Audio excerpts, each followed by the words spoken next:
Hey, what's up, y'all? Y'all good? I hope so. I know Heart and Hustle Houston season 2 is over, but I like keeping up with the ladies. I like the show. I like the ladies. Even though they showed they tail this season, I still like them. And Chloe, she's been posting. She's posted about her engagement, her kids, the show, and she gave a little backstory about their engagement.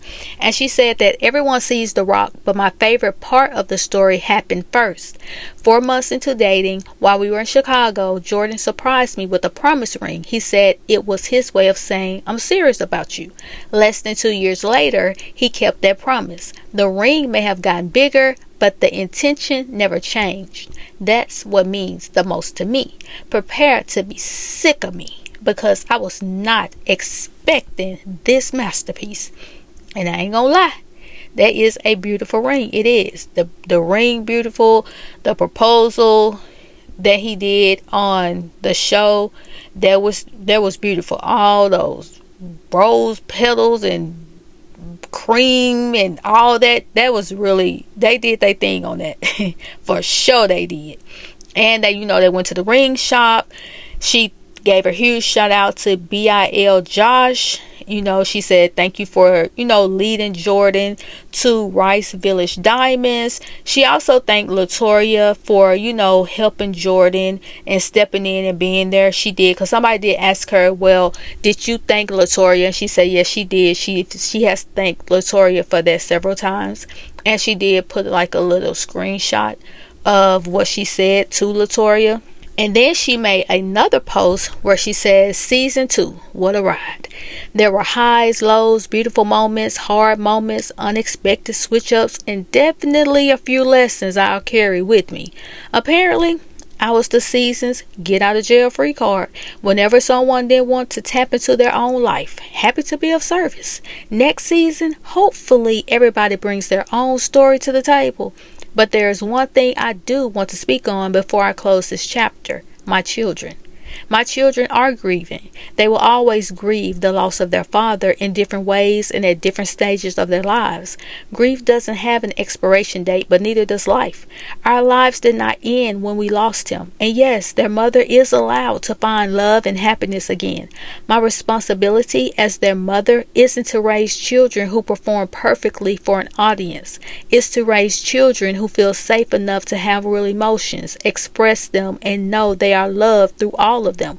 My family isn't perfect. I'm not perfect. We don't pretend to be. And after an entire season of opinions, think pieces, projections, and people telling me who I am, I can confidently say this: nobody gets to discredit the woman or mother I know myself to be. Not a castmate, not a comment section, not an edited moment, not somebody else's truth projected onto my life. Some of y'all were loud this season. I was bullied, I was threatened even after filming. Never said a word, but then those tables turned. Thank God. I think I still have PTSD from the screams and schemes.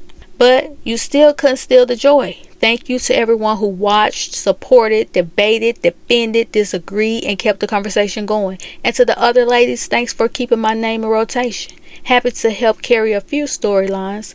For the record, I've been doing TV since MTV and MySpace days, flying to NYC for reality shows and even making the top 10 out of millions competing to be Paris Hilton's BFF, long before the business ideas and storylines. My authentic personality was made for this. Nobody gets to make me question that.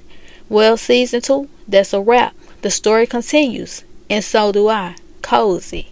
And she has like champagne glass, cheers. I don't know if she's saying that's it, or she just saying that's it for season 2, and when we come back for season 3, hopefully things will be a little different. In that post, I like where she said, my responsibility as their mother isn't to raise children who perform perfectly for an audience. Because I saw comments like when she was talking to her daughter Nolan, and she was like, I don't want to talk to you, get out of my face, don't touch me. I saw people saying that little girl would have got snatched up, or I would have tore her tail up. And I was like, goodness, y'all can't just whoop the kids for everything. Sometimes they just need to express themselves, and she know her kids and her kids know her, and they are very expressive. They seem highly intelligent. They are very emotionally intelligent. And you can tell by how the girls express themselves that they have really in-depth conversations. It's not no baby talk. It's like one of the parents who say, use your words. You don't read all these books and define all these words for nothing. I need you to use your words, express yourself. You're open. This is an open forum. You can express yourself in any way that you feel like. Now, if it becomes if it becomes disrespectful, in my opinion, I'll let you know. And you're going to have to correct it. You're going to have to correct how you say it. You're going to have to correct your tone when you say it. When you listen to them, especially Nolan, she's very vocal. And she doesn't seem scared to say certain things. She just say it how she feel it. And there are some parents who may not agree with that, but I feel like Khloe is allowing them to express themselves in the way that they feel like they need to.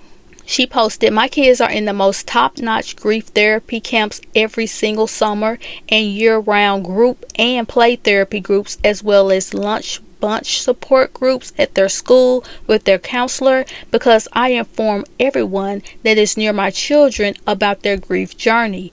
I also am likely the most resourceful mother when it comes to finding ways for my kids to honor their father. So leave the they need therapy out of this, please. My kids go to therapy more than the average person and have all kinds of resources to support them. They literally just returned from one of the best grief therapy camps this summer.